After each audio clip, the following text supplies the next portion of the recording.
ലാത്തിയടികൾ പൂച്ചെണ്ടുകൾ പോലെ ഏറ്റുവാങ്ങുന്ന ഞാൻ ഇൻട്രോ ഒന്നുകൂടെ പറഞ്ഞോട്ടെ. കെ സുരേന്ദ്രൻ വിശ്വവിഖ്യാതമായ ഉള്ളി തിന്ന കഥയിലെ നായകനാണ്. ആരെങ്കിലും ബന്ധപ്പെട്ടിട്ടുണ്ടോ? ഞാൻ താങ്കളുടെ ഒരു ആരാധകനാണ്. ഒരു മെസ്സേജും ഇല്ല, ഞാൻ തിരിച്ചയക്കാറുമില്ല. സംഘടനയ്ക്കുള്ളിൽ നിന്ന് തന്നെ ഒരു കട്ടപ്പാന്നുള്ള വിളി കേട്ടിട്ടുണ്ടല്ലോ. സമരത്തിന്റെ ദൃശ്യങ്ങളുമായിട്ട് വന്നു കഴിഞ്ഞാൽ 1 ലക്ഷം രൂപ തരാം. ഞാൻ പറഞ്ഞിരുന്നു, അത്രയ്ക്ക് ധൈര്യമുള്ളവന്മാരുണ്ടെങ്കിൽ അങ്ങനെ ചെയ്ത് കാണിച്ചാലും 1 ലക്ഷം രൂപ തരാം.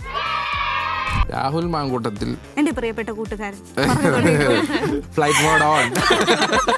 ഇതേവരെ ഞാനൊരു എക്സ്റ്റേണൽ പ്രൊമോഷൻ ചെയ്തിട്ടില്ല എന്നുള്ളത് യാഥാർത്ഥ്യം. കൂട്ടത്തിൽ പെട്ടെന്ന് ഒരാൾ വീണു. അല്ല, ആ വീഴ്ചയിൽ സത്യത്തിൽ നമുക്കൊക്കെ വലിയ സങ്കടമുള്ള വീഴ്ച. രാഹുൽ മാങ്കൂട്ടത്തിന്റെ രാഷ്ട്രീയ പാർട്ടി ഇതോടെ അവസാനിച്ചു എന്ന്. രാഹുൽ മാങ്കൂട്ടത്തിൽ വെജിറ്റേറിയൻ ആയിരുന്നു. അപ്പോൾ എൻ്റെ ഇൻഫ്ലുവൻസിലാണ് അദ്ദേഹം നോൺ വെജ് കഴിച്ചു തുടങ്ങിയത്.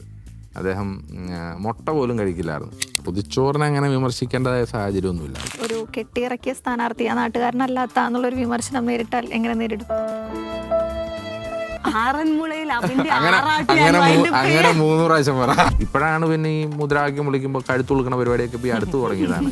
അവനെ കണ്ണ് കണ്ണ് പഠിച്ചിട്ട് പറ.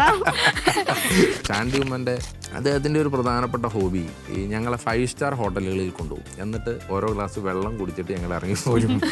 അത് അദ്ദേഹത്തിന്റെ ഒരു ഹോബിയായിരുന്നു. വാനു എനിക്കൊരു മെസ്സേജ് അയക്കുന്നു, ഹായ്. തിരിച്ച് ഹായ് അടിച്ചാൽ കുടുങ്ങുമോ? ജേക്സി തോമസ്.